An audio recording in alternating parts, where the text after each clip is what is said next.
Eja. Iya, selamat siang. Kawan-kawan. Apa kabar? Baik, alhamdulillah walaupun di tengah wabah yang terjadi ini kita berusaha untuk tetap baik-baik lah. Berusaha ya.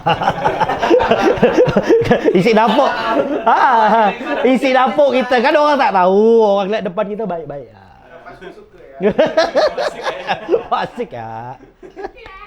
Dompet kering. Positifnya itu makin gemuk ya. Hidup kan. Tapi makan aman. Ya? Makan aman, alhamdulillah karena masih tinggal sama orang tua kan. Jadi makan aman lah. Yang tak aman tuh kan kawan-kawan pasti semua sini tahu kan, kita kan biasa ngejar waktu, ngerjakan berapa hal sekaligus dalam satu hari. Sekarang tuh tak ada buat tu apa lagi buat ni. Apa lagi buat ni. Terbenung, pandangan kosong. Kan? Apa lagi buat dia. Kenalkan, nama saya Reja Agustian. Nah, betul biasa dipanggil Eja.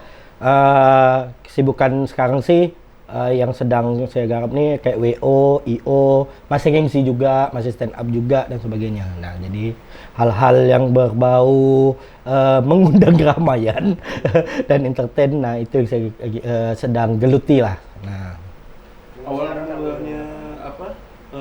Karir Bang Eja ini mulainya dari mana, Bang? Maksudnya tahun berapa mulai di entertain? Pertama kalau misalnya titik balik saya sih waktu saya kuliah di Polnep. Nah, saya kebetulan angkatan 2009 kuliah di Polnep arsitek. Nah, ngapa saya bilang titik balik? Karena kuliah saya nak selesai di situ. Nak selesai. Semester 4-an gitulah saya kena DO. Nah, sempat stop out sekali. Kalau Polnep itu ada nama stop out. Jadi karena kan sistem kan politeknik tuh. Jadi kalau stop out tuh kayak ndak adik kelas tuh ikut sama adik kelas 1 tahun gitu. Disuruh stop out lagi, udahlah saya DO aja. Nah, di situ lah titik baliknya karena pada saat itu saya sibuk udah stand up comedy, udah jalan-jalan ke beberapa kota untuk show stand up comedy. Nah, mengapa bisa jadi titik balik? Karena yang kita semua tahu kan kuliah tak ada. Duit perlu nih dan sebagainya. Nah, kan berpikir apa yang bisa jadi duit nih. Jadi ngerjakan berbagai hal. Jadi mulai dari situ ikut nge-crew event, MC dan sebagainya. Nah, di situ di tahun 2013-an lah gitu. Kan apakah langsung ini kan kita kan tahunya kan Bang Eja kan di ranah wedding kan. Nah, mungkin sebelum wedding tuh apa dulu untuk karir pertama? Nah, karir pertama sih tetap di stand up comedy. Dari stand up comedy itu saya ikut stand up comedy itu tahun 2011 akhir 2012 awal. Nah, di situ kan mulai ngelihat gimana beberapa sistem event dan sebagainya. Nah, konsen ke MC, habis MC itu udah berapa kali juga ngikut nge-crew di beberapa IO di Kota Pontianak. Nah, udah tahu tuh gimana sistem ngerjakan event dan sebagainya. Baru di awal tahun 2015-an gitu. Akhir 2014 gitu. Nah, itu udah mulai terjun di dunia wedding tuh. Nah, udah ada beberapa orang yang mungkin lihat oh bisa nih garap event. Nah, ditawarkan garap wedding. Nah, itu kan pertama hal yang baru kan karena untuk event dan wedding tuh kan dua hal yang berbeda karena kalau event kita ngurus klien, kalau wedding kan kita ngurus dua keluarga dari dua belah pihak tuh. Nah, itu menjadi hal yang baru bagi saya. Nah, disitulah mulai ngebentuk wedding organizer sekaligus ada IO-nya juga di situ. Kan dulu sempat MC juga kan? Sempat MC wedding juga dan sebagainya. Nah, dari situ udah mulai belajar. Ketika terjun jadi MC kan tahu nih gitu kan, ini setelah terjun jadi WO ternyata tuh ada beberapa hal lu yang emang beda dengan penglihatan kita ketika saya MC gitu. Ada beberapa hal yang perlu diurus kayak vendor dan sebagainya seperti itu. Pertama kali MC dibayar berapa? Pertama kali MC dibayar Pak C. Tak ada dibayar. Tidak dibayar. Kalau MC wedding sih ketika udah MC kemana-mana baru dipercaya MC wedding. Nah, itu sih udah dibayar. Kalau pertama kali MC sih belum dibayar. Pokok tuh kan bertahap. Dari bayar habis itu bayar mak kasih, bayar nasi goreng, barulah ada duit satu seperti itu. Flashback lagi. Waktu jadi stand up tuh ikut audisi yang stand up yang nasional kah atau yang gimana? Nah, pertama kan kebetulan pada tahun 2011 tuh kan stand up Indo lahir kan, stand up komedi Indonesia lahir tuh, di situ lah boomingnya ada Raditya Dika, Ernest, Panji dan lain-lain. Nah, kebetulan kita di Pontianak tuh menjadi satu-satunya komunitas di luar Jawa di Pulau Kalimantan yang pertama kali terbentuk pada saat itu 2011 akhir. Nah, ikutlah kan karena pertama tuh karena saya suka dengan karya Raditya Dika, baik buku dan sebagainya, nonton, jadi ikut stand up komedi. Nah, pernah ikut audisi stand up komedi Indonesia. Ini boleh sebut TV-nya enggak nih? Enggak apa-apa. Kompas TV waktu itu. Kompas TV waktu itu ke Jakarta, gagal. Nah, waktu Suci 5, stand up komedi Indonesia 5 di Kompas TV itu dapat golden ticket. Dapat golden ticket tapi enggak ditelepon. Jadi itu sistem itu kalau mungkin kawan-kawan tahu kan kayak Indonesian Idol dan sebagainya dapat golden ticket kan pasti masuk ke pre-show-nya tuh. Kalau itu enggak, dari dapat golden ticket dilihat dulu rekamannya apakah layak diundang di pre-show dan sebagainya. Nah, waktu itu udah sempat ikut pre-show, udah salah sekali, habis itu enggak lulus. Enggak menarik kali itu. Enggak, bukan mungkin terlalu sama kali ya. Tak menarik ya kak. Karena kesusahan kita komik daerah tuh, kita tuh Bahasa daerah. ada beberapa, kalau kayak logat tuh itu yang dicari dia, karena logat kita tuh terlalu mirip dengan Malaysia. Logat kita terlalu mirip dengan Malaysia. Habis itu ada beberapa bahasa kita yang lucu menurut kita. Kalau di nasional kan tak ada ngerti, kayak teplongkeng mana nggak ngerti teplongkeng. Mana dia ngerti teplongkeng? Iya, ya. Jadi nggak ngerti karena harus se-universal mungkin kan. Nah, jadi seperti itu. Dan Aquamedi. Dulu kita pernah lihat ya, berarti sempat show-show yang komunitas tuh di TV ya? Waktu itu ya sempat bikin ya? Sempat. Waktu itu Kompas TV Pontianak. Dulu sebelum Kompas TV Pontianak kan Katulistiwa TV tuh. Sempat ada show-nya berapa, kita dapat 3 paket lah kan. Satu paketnya kalau di TV itu kan 4 sampai 6 episode. Kita dapat 3 paket. Habis itu baru udah setelah diakuisisi Kompas Katulistiwa TV-nya, kita dapat lagi SUCK, stand up comedy Katulistiwa. Nah, itu kita dapat lagi. Sampai lagi. SUCK namanya. SUCK. Terus waktu di IO paling berkesan apa sih? Jadi kru apa? Mungkin spesialisnya apa juga biar kita. Nah, kalau di IO kebetulan tuh sama dari awal-awal tuh saya ngikutnya tuh pertama kali saya ikut itu jadi Sapam. Serius sih, tak ada mual. Jadi tuh ada salah satu produk anak kecil gitu, susu di mall kan, susu di mall. Jadi ada diajak salah satu IO Pontianak itu jadi yang jagakan barang-barang tuh, ngecek body orang yang masuk ke dalam area. Jadi Sapam, pakai baju safari lagi. Serius. Pakai baju safari lah. Itu awal lah. Setelah itu barulah jadi runner. Kalau misalnya kawan kontak atau runner tuh PU lah. Pekerjaan umum yang suruh buat air lah, suruh angkat inilah, angkat itu dan sebagainya. Nah, habis itu baru dikasih jadi stand manager. Habis stand manager baru dia di Saudi-nya, show director-nya. Habis itu biasanya disuruh jadi LO juga. Nah, ada beberapa artis lah yang pernah saya LO kan. Yang berkesan sih waktu ngurus event dan kerja di dalam event yang bukan IO-nya saya, itu pernah saya nge-LO kan Raisa, diajak nonton. Raisa tuh belum seterkenal waktu itu tuh, yang waktu iklan tahun berapa tuh ya, yang pokok Raisa sama Slang di Aston waktu saat itu tahun 2014-an ke 15 gitulah. Nah, itu yang masih ada iklannya Raisa ngopi yuk. Nah, yang itu loh. Iklan Raisa ngopi yuk. Nah, waktu itu kan Raisanya kan baru naik daunnya tuh kan. Dia ngelihat billboard dia di Simpang 4 PCC itu, dia udah ngajak berhenti dah. Mas, berhenti mas. Dia mau foto di billboard.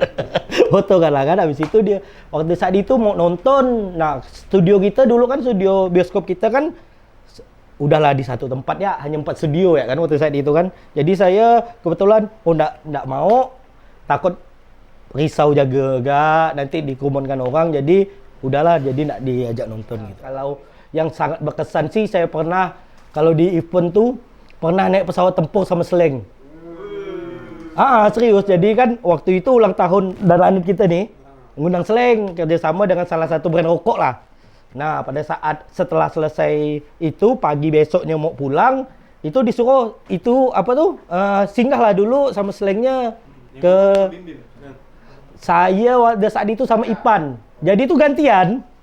Satu pesawat nih. Nah, Kakak sama Bim Bim. Habis itu Abde sama Ipan, Abde sama siapa gitaris satu? Rido. Saya sama Ipan. Jadi buat kawan-kawan yang belum pernah naik pesawat tempur, di dalam itu ada air minum. Ini nih ada air minum. Jadi pas itu tuh manuver gini tuh airnya keluar. Biar ngapa tuh? Supaya nak muntah. Oh. Jadi tuh dikasih air biar kita minum gitu. Itu yang putih biasa. Air putih biasa. Bukan boba. Bukan. Bahala boba tersedak susah tuh.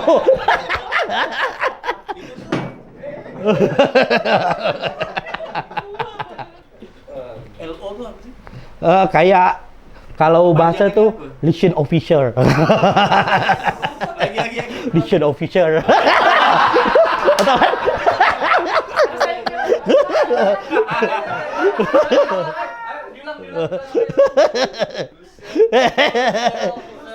Kayaknya kita pokoknya tuh seharian tuh jadi asisten dia lah seharian gitu. Nah, kalau untuk mental lu, aku pertama kali belajar mentalnya yang bagus walaupun aku nggak selesai kuliah tuh ya. Mental aku tuh terbentuk di kampus aku tuh di arsitek, karena Polnep arsitek tuh kerjaannya tuh setiap hari tuh ada tugas dan sebagainya, harus selesai. Habis itu buat market, aku pernah jempol aku sampai kepotong gara-gara buat market. Habis itu kan pendidikan, aku pernah buat market jelek, habis itu dibuang gitu dari lantai 2 tuh. Kelabang. Pernah tuh. Habis itu kita kan gambar pakai tangan tuh semester awal. Nah, kalau misalnya kita ACC ke asistensi ke dosen tuh, dia dengan seenaknya nyoret pakai spidol dulu, jadi kita gambar ulang dan sebagainya. Habis itu tuh yang membuat sangat berguna sekali di dunia IO tuh, jadi kita tuh mikirkan detail lu betul-betul detail karena kuliah itu kan. Kayak misalnya saya pernah buat desain rumah yang dapurnya tuh saya kasih ventilasi tapi pintunya tuh di ruang tengah. Nah, jadi ditanya dosen lu, ini ngapa pintunya di ruang tengah nih, gini. Kalau misalnya gara-gara ini dia cerai, ini salah kamu sebagai arsitek. Mana aku tahu orang cerai, salah aku apa nih?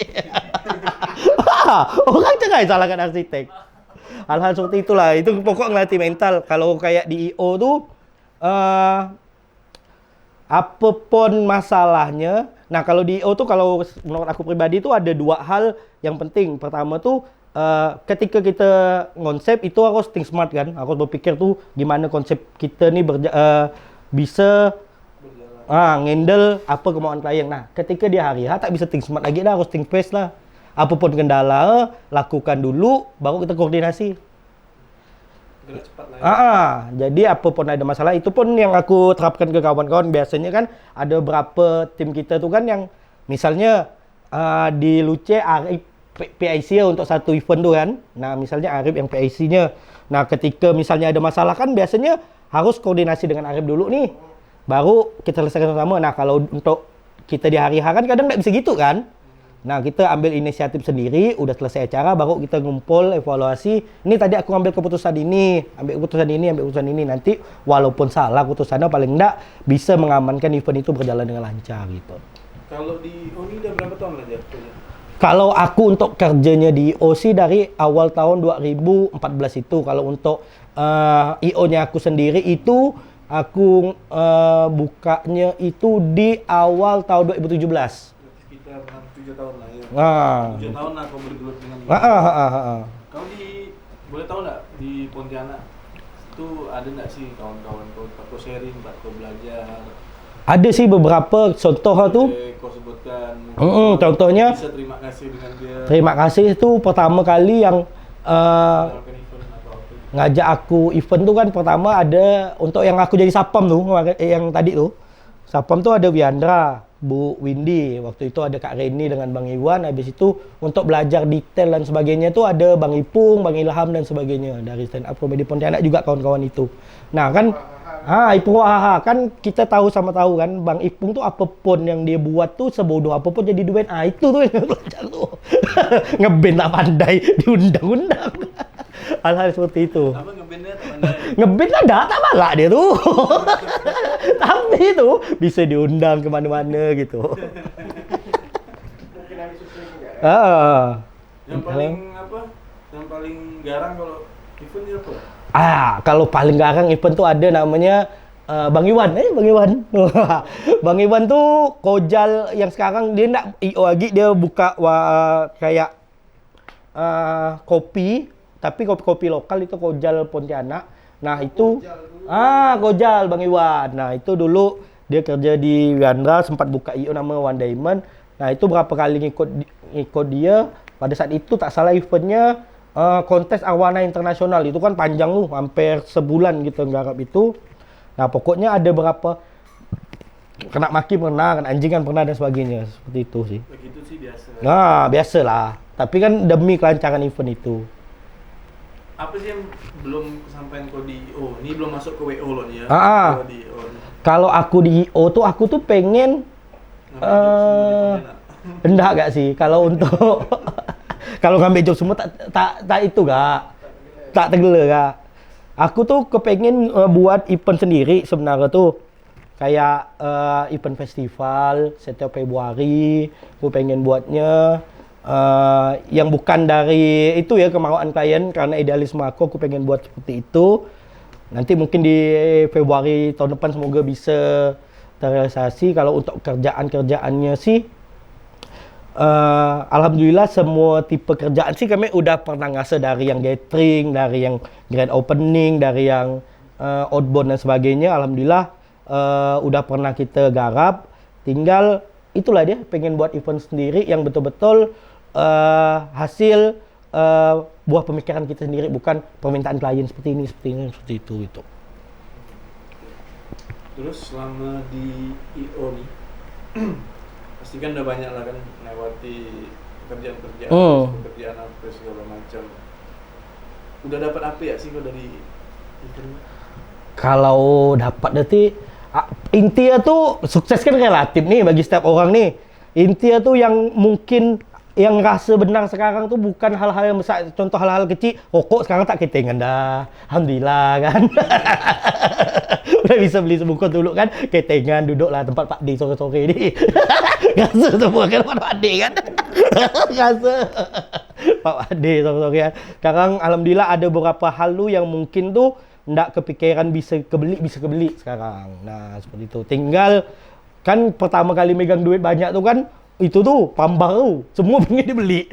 Beli ini beli itu beli. Tapi sekarang tuh lebih gimana beli hal yang emang diperlukan, bukan yang diinginkan sih. Itu. Pernah nggak sih kau nak komplain klien? Sering lah, kalau misalnya ada berapa hal tuh sering. Contoh yang paling lucu tuh tiba-tiba minta daun pandan. Nah, tuh minta daun pandan.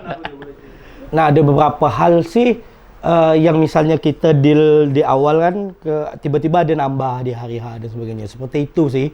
Tapi kita coba adakan dulu hal-hal yang dia minta di hari H, nanti baru setelah event baru kita bicarakan ini ada penambahan, ini gimana nih, seperti itu. Nah pokoknya makanya mungkin kalau dulu kita buat panitia di acara di sekolahan tuh kan ada biaya tak terduga tuh dalam itu kan. Nah hal-hal seperti itu sih tetap kita siapkan hal-hal biaya tak terduga dan sebagainya, seperti itu. Kalau di kan sekarang kan posisinya kan udah enggak seperti 7-6 tahun yang lalu lah. Kalau untuk pacaran gimana? Pacaran maksudnya? Iya, bisa. Ini pacaran itu ada loh nih. Oh, itu ada nih. Iya, maksudnya perjalanan asmara kau tuh kayak gimana gitu, Pak? Sadar gak sih menurut aku sih? Kau kan ini dulu anak band kan? Ngeband dong. Walaupun suara gue tak bagus. Nah, kawan aku ngeband dulu.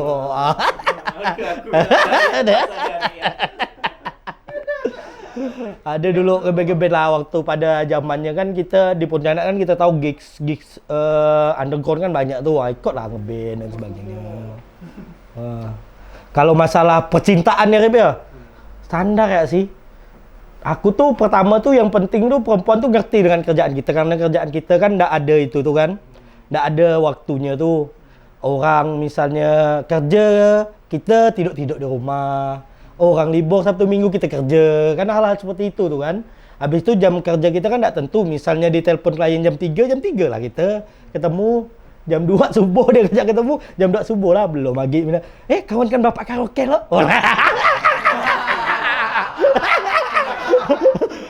Kan demi menjaga klien pergi lah kita.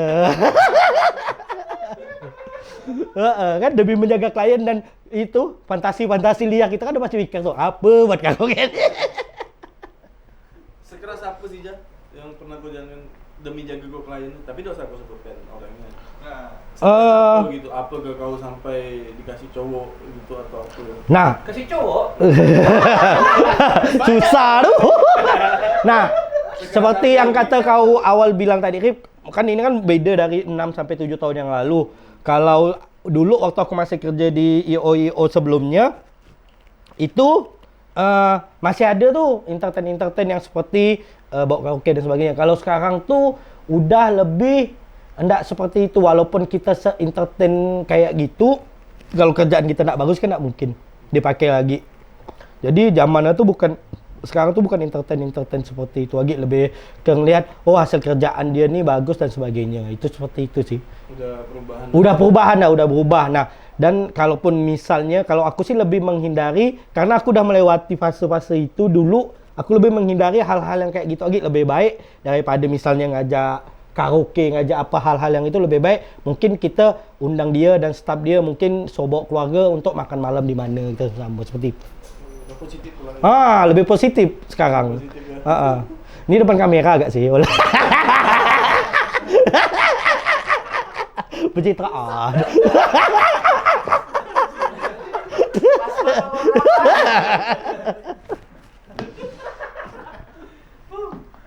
Tapi biasa gua pegang lembut-lembut gak? Iyalah, lelaki. Untuk perjalanan kau kerjaan di dunia event ini paling jauh gimana? Kita tuh udah berapa kali ditawarkan dari klien pusat tuh untuk megang se-Kalimantan, tapi dengan minimnya tim kita dan juga banyak resiko karena untuk garap se-Kalimantan tuh gak susah, jadi ada beberapa hal yang kayak kita ngambilnya Kalimantan Barat sama Kalimantan Timur ya gitu. Nah, itu untuk beberapa event-event selling produk misalnya gitu. Kalau untuk yang besar sih, kemarin kita pernah dipercaya untuk nggarap peresmian terminal internasional di Entikong. Nah, jadi seperti itu. Itu paling jauh. Maksudnya dalam artian yang paling jauh dengan kondisi Lokasinya sih yang saya pergi langsung sih di situ kalau untuk ngerjakan event ya. Kalau untuk yang garap se-Kalimantan tuh biasa ada tim yang saya suruh ke sana karena kan enggak terlalu urgent yang perlu saya langsung ada di sana. Kalau kayak di luar kota gitu tuh ada nggak sih suku-sukunya apa gitu? Karena kalau apalagi kita mau masuk ke second city ya di Kalbar ya, salah satu kan penginapan kan nggak mau kita ada di Pontianak nih. Nah, kayak kalau untuk event itu kayak kita pernah ngontrak rumah orang untuk nggarap event itu. Pernah juga, ini bukan event saya sih, berapa kali ngikut orang tuh, misalnya kita bawa tukang yang emang dari Pontianak. Nah, begitu senangnya tukang pakai pesawat dia ke Pasulu. Ye, dek pesawat kata dia. Bawa WTK doa apa tuh. Pernah nggak kau ngalamin hal horor gitu? Kalau hal horor sih, nggak tahu ya, mungkin hantu-hantu tuh berpikir tuh, aku ini kawan. Jadi tuh, kata orang, budak-budak misalnya ngontrak di satu tempat, ada ngeliat ini, aku sih nggak ada sih. Nggak ada hal yang macam-macam. Judul kita berarti Eja kawannya. Kan, berkawan nih, kawan dah lah, buat apa kan ditakutkan kan. Tadi tak ada, jadi kayak tiba-tiba ada ngeliat nenek-nenek lah keluar apa kalau kawan-kawan cerita gitu kan. Nah, kalau untuk hantu sih aku tak percaya, setan sih percaya lah karena di agama kita kan ajaran ada setan. Kalau hantu sih tak percaya benar aku. Soalnya tuh menurut aku orang Agama kau. Islam dong. Islam is my way. Oh.